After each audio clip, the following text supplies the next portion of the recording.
Welcome to my channel అమ్మమ్మ చేతి వంట అండి. ఈరోజు మన రెసిపీ కాకరకాయ కారం. కాకరకాయ కారానికి కావాల్సిన పదార్థాలండి. కాకరకాయలు తీసుకుని కట్ చేసుకున్నానండి. చక్కగా నీట్గా కడుక్కొని ఇలా కట్ చేసి పెట్టుకున్నాను. దానికి కావాల్సినవి వెల్లుల్లిపాయలండి, సాల్టు, కారం, పసుపు, మసాలా దినుసులన్నీ, ధనియాలు, యాలకులు, జీలకర్ర, లవంగాలు అన్నీ ఇక్కడ వేపి పెట్టుకున్నానండి. ఇవన్నీ వేసుకోవాలండి కాకరకాయ కారంలో. అలాగే ఈ కాకరకాయ కారం ఎలా చేయాలో చూద్దామండి. ఫస్ట్గా మన అమ్మమ్మ చేతి వంట అనే నా ఛానల్ చూసేవారు లైక్ చేయాలండి, షేర్ చేయాలి. సబ్స్క్రైబ్ చేసుకోకుండా చూస్తున్నారండి, ప్లీజ్ సబ్స్క్రైబ్ చేసుకుని చూడాలండి.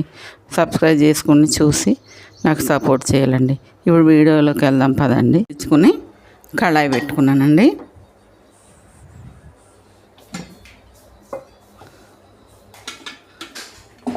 కళాయి పెట్టుకుని ఆయిల్ వేసుకుందాం. డీప్ ఫ్రైకి సరిపడా ఆయిల్ వేసుకుంటానండి.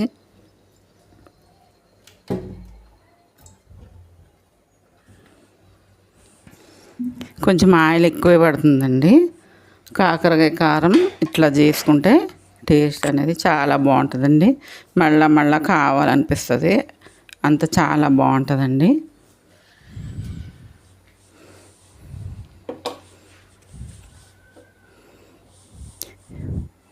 ఇప్పుడు ఆయిల్ వేడెక్కింది.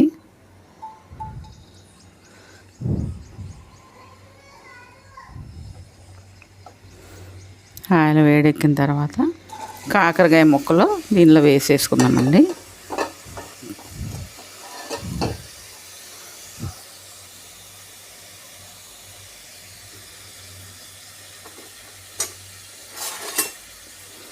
కాకరకాయ ముక్కలు వేసేసుకుని ఫ్రై చేసుకుందామండి.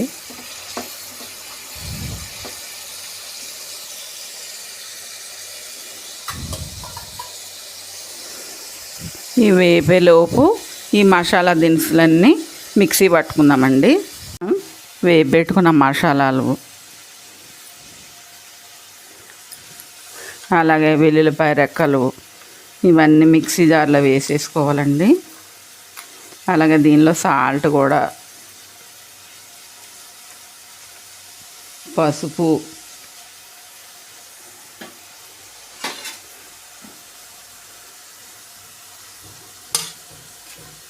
కారం 2 స్పూన్లు వేసానండి.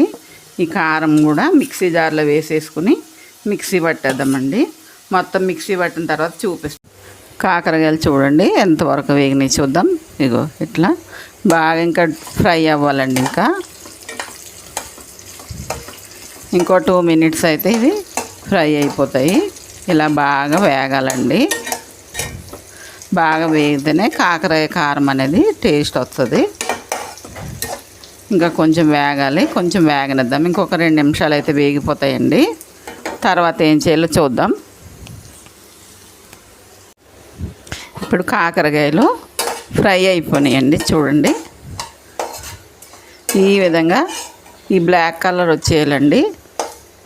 కాకరకాయ కారానికి ఈ విధంగానే వేగాలండి కాకరకాయ ముక్కలు. ఇప్పుడు ఒక బౌల్లో తీసేసుకుందాం.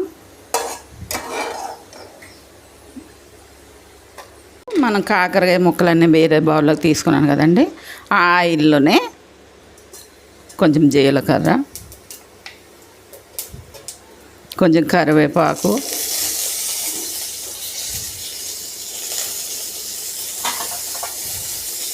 వేసి పెట్టుకున్నాను కదండి, మీకు చూపించాను కదా.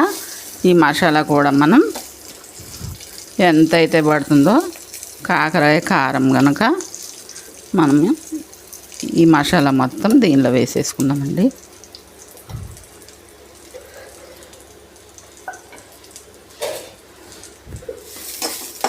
వేసేసుకుని ఇది కూడా బాగా ఫ్రై చేసుకుందాం.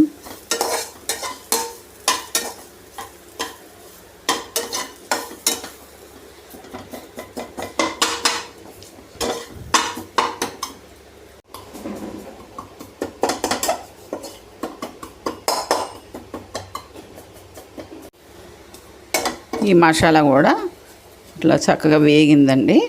ఇప్పుడు దీనిలో మనం వేపు డీప్ ఫ్రై చేసి పెట్టిన కాకరకాయ ముక్కలు కూడా దీనిలో వేసేసుకుందామండి. వేసుకుని కలుపుకుందాం.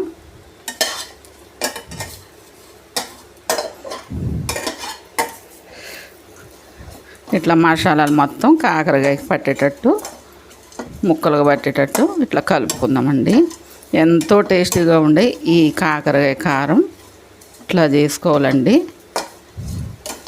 అసలు వేగుతుంటేనే స్మెల్ వచ్చేస్తుందండి, మంచి వాసన.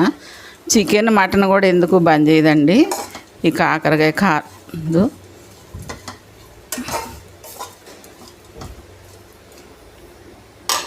ఫైనల్గా మనం కట్ చేసి పెట్టుకున్న కొత్తిమీర చల్లుకుందామండి. అంతేనండి, అయిపోయింది కాకరకాయ ఫ్రై. కారం స్టవ్ ఆఫ్ చేసుకుందాం. ఒక బౌల్లో సర్వ్ చేసుకుంటానండి. అద్భుతమైన రుచితో కాకరకాయ కారం అండి. చాలా చూస్తేనే కలర్ఫుల్గా ఉండే, టేస్ట్ కూడా చాలా చాలా టేస్టీగా ఉంటుందండి. ఇలా నేను చేసినట్టు చేసుకోండి, చాలా చాలా బాగుంటుంది. నచ్చినట్లయితే లైక్ చేయండి, షేర్ చేయండి, సబ్స్క్రైబ్ చేసుకోండి. కింద బెల్ ఉంటుంది టింగ్ అనుకోండి.